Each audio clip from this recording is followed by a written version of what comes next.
All right, we're recording. The war on drugs was first declared by former President Richard Nixon in 1971 when he proclaimed, "America's public enemy number one is drug abuse." Over the course of 90 years, the United States and the Northern Triangle, which is made up of Honduras, Guatemala, and El Salvador, have struggled to keep the use of dangerously harmful drugs out of people's way. These regions then found themselves entering an extensive drug war. In 2017, the National Institute on Drug Abuse stated that in the U.S. alone, an estimated 72,000 people overdose on drugs. This might seem insignificant. However, this is concerning as the rate of overdoses is increasing alarmingly. The National Institute on Drug Abuse goes on to say that in a decade we've had a twofold increase. This could signify that the rate isn't lowering. We need to answer the question: have other countries been successful in downsizing the distribution of narcotics in their country's past? And if so, what methods were used? Let's take the United States, for example. The United Nations on Office, Drugs, and Crime stated that in 2009, the U.S. ratified the Political Declaration on the International Cooperation to Counter the World Drug Problem. This plan had been effective in reducing the distribution of narcotics within some areas, but not all, rendering this ineffective. The purpose of the CDC's program, the Enhanced State Opioid Overdose Surveillance, was to report both fatal and non-fatal opioid overdoses in order to gather data to detect a potential outbreak. It was projected to be a successful program. However, because of the fact that it's a new program, we cannot see whether it's effective or not. Due to poor security, organized crime, and impunity, the communities of the Northern Triangle are at constant risk due to narco-trafficking. According to author William L. Marcy, after the murder of 3 Salvadoran congressmen, the Salvadoran and Guatemalan communities proved their adjustment towards the common violence within their countries. In the months that followed, the government prosecuted several high-ranking Guatemalans, including a congressman, state governor, and at least 12 civilians and police officers in connection with the murders. The killing shocked Central America, but this type of violence was nothing new. With poor security comes open opportunities for narco-traffickers to get away with mass distribution.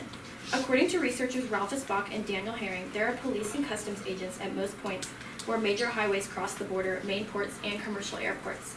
But outside these locations and away from urban areas, borders are mostly unmonitored by state forces. The end of impunity alone could make major improvements in the halting of narco-trafficking. Author Matthew M. Taylor stated in his research that the increase in enforcement of punishments among drug lords and unlawful congressmen has lessened impunity rates. Supreme Court justices and members of Congress have been removed from office, drug lords jailed, and extortion rings dismantled.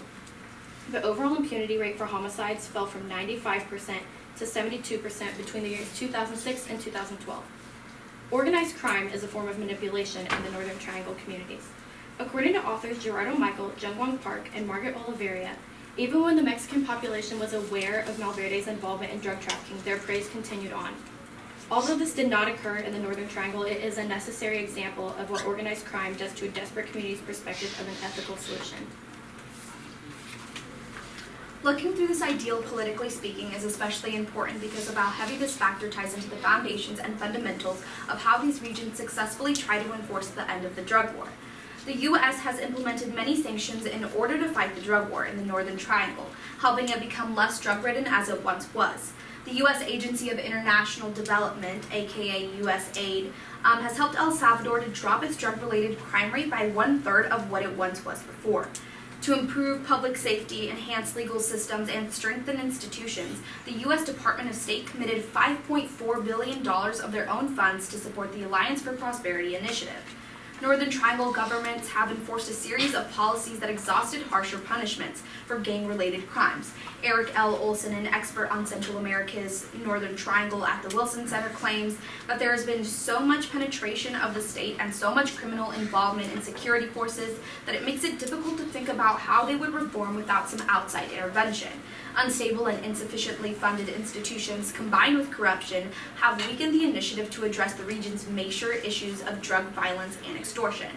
All 3 countries were placed in the bottom half of Transparency International's corruption percentage rankings, a global anti-corruption watchdog. Due to narcotic trafficking, more families that reside in the Northern Triangle are suffering poverty. Moreover, the economy of the Northern Triangle is falling each and every second. According to the IDB, the Inter-American Development Bank, the cost of crime and violence within Latin American countries is estimated at $261 billion. The top Latin American country with the highest cost of crime is Honduras, which is in the Northern Triangle, followed by El Salvador, which is also in the Northern Triangle. Both countries' crime costs are about at 6% of their total GDP, according to the IDB. The main source of this economic downfall of the Northern Triangle is the outrageous amount of narcotic trafficking happening each and every day. According to the OCCRP, the Organized Crime and Corruption Reporting Project, they conducted a study that brought back results that show that Central American countries' drug economies have had revenues up to 600 billion pesos, which equals about 31 billion US dollars.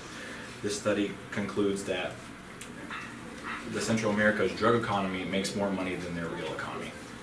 Furthermore, an economic solution to help fix the economic downfall of the Northern Triangle is to enhance the security at the borders to stop the trafficking at its source. An article written by the U.S. Department of State states that in 2017, the U.S. government sent support for El Salvador, Guatemala, and Honduras, the Northern Triangle, which contributed to a coordinated operation against gang members throughout that region. This operation led to an arrest of 3,800 individuals being involved in MS-13 and Brio 18 narcotic gangs. And now let's look at the future and talk about why if we don't solve the inherent problem now, that the solution will be harder and harder to actually find if we don't solve the problem now. So according to Steve Dudley, a foreign policy expert, states Central America has long been the bridge that connects the producers' countries from South America into the north. So basically what this is saying is that the drugs are actually coming from the South America and is coming through Central America, which is making its way to the United States. Steve Dudley also goes on to talk about how Honduras is actually one of the most largest producers of narcotics within the Northern Triangle, and that is why if we solve the problem at the basis of what the drugs is coming from, then we can see that the solution will be easier to find. Now moving on to how this is going to affect the economy. According to Matthew Rooney, an immigration policymaker, states, according to the Mexico's peace, the total economic impact of violence was 2.12 trillion. So basically with the violence within the communities is also having an economic impact. With large amount of violence, the economy is suffering because money is being taken away from many of the communities, and we are seeing that it's actually affecting the economy on a large scale, not only millions but trillions. Moving on to a counterclaim of this is people are stating that the economy is actually flourishing with the drug economy. According to Anna Rosa from the Harvard study states, this is a well-known that the drug trade in Mexico represents one of the biggest industries that is the company, and then goes on to states, it generates as much as $991 million per year. So basically what this is saying is that it's generating lots of money within their communities and within the country, but what isn't advocated for is the money isn't going back into the country, it's actually under the table, and therefore the country isn't seeing the money that these drug cartels are making, which is making it more of an inherent problem that the money is not going to the countries, and therefore making communities suffer because they don't have money to replenish or even have tax incomes, which is harming the economy. Which leads me to the next point, which is actually our solutions. Our first solution out of the three that we came up with was enforcing laws, which brings me enforcing laws. If we see with enforcing laws that this is going to be the case, and it's not going to be as easy because of three main reasons. Communities don't trust the government. If the communities don't trust their government, then the government can't enforce laws because the communities will be unsettled with what the government is trying to do. Next, over 60% are dissatisfied with their current government, therefore they wouldn't want to listen, and it would be harder to enforce these laws. And lastly, 70% of crimes go unpunished. So it's harder to punish crimes when 70% of them are already going unpunished, therefore it's harder to punish crimes when you've already let it slide for too long. The next solution we caught on to was redirecting funding. Although this resolution is limited due to the fact that the fiscal year doesn't have power of what programs fund various specific causes. For instance, USAID funds $5.2 billion. Alliance for Prosperity funds $2.6 billion. And the U.S. Department of State funded $4.4 billion. Our last solution that we realized that did work was getting the government to work with its people. After the Honduras government made a peace treaty amongst the two biggest gangs of the Northern Triangle, homicide rates fell by more than 40%. Therefore, we get to see that if the government talks more with their people, there will be less conflict within the society and more of a satisfaction rate between the people of the Northern Triangle. And these are our works cited.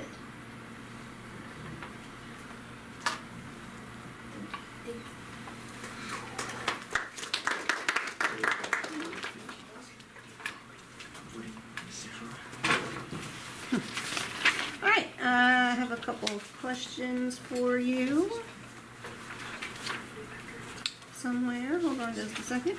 All right, Mez, how did the group decide to include Teresa's IRR perspective into the presentation?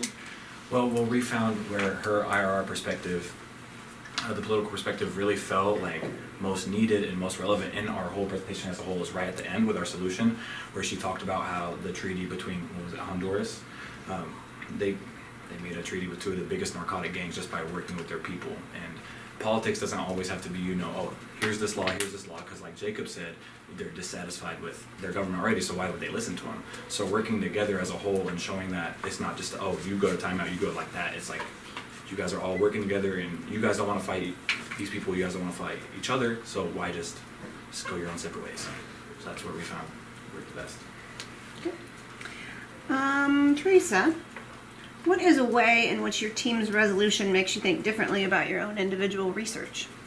Let's see. Our team's resolution.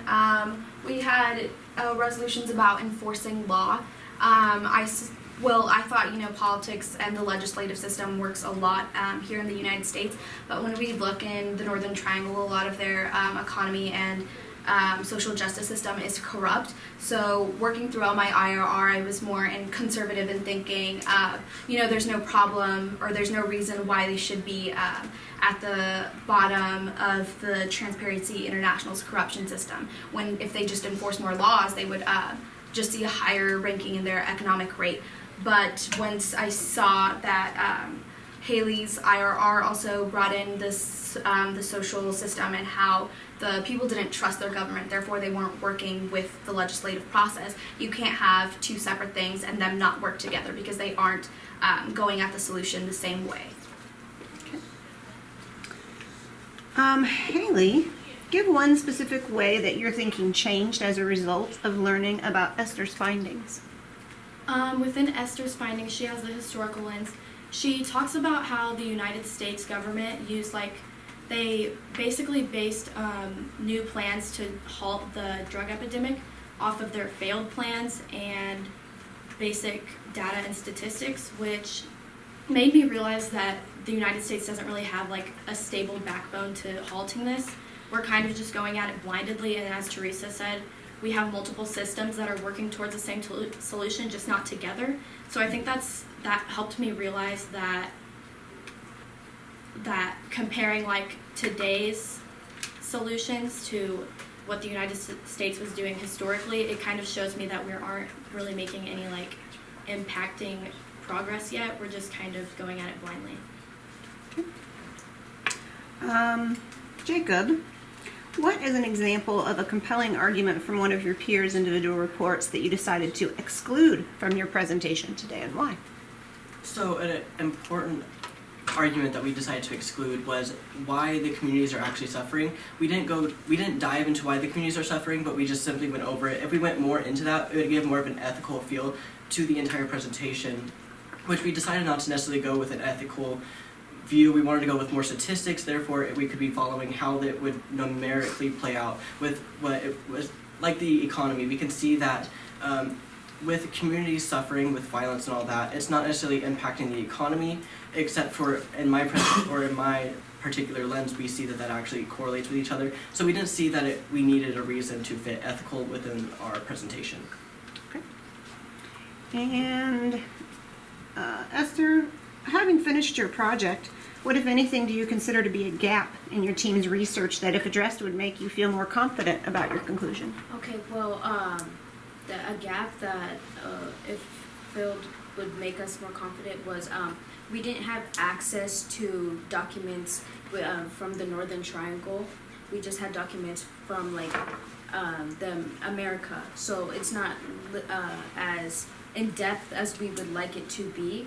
However, if we had had documents or like more data from the Northern Triangle or just Central America in general, I feel like we would be able to have a stronger argument. All right, thank you very much, team.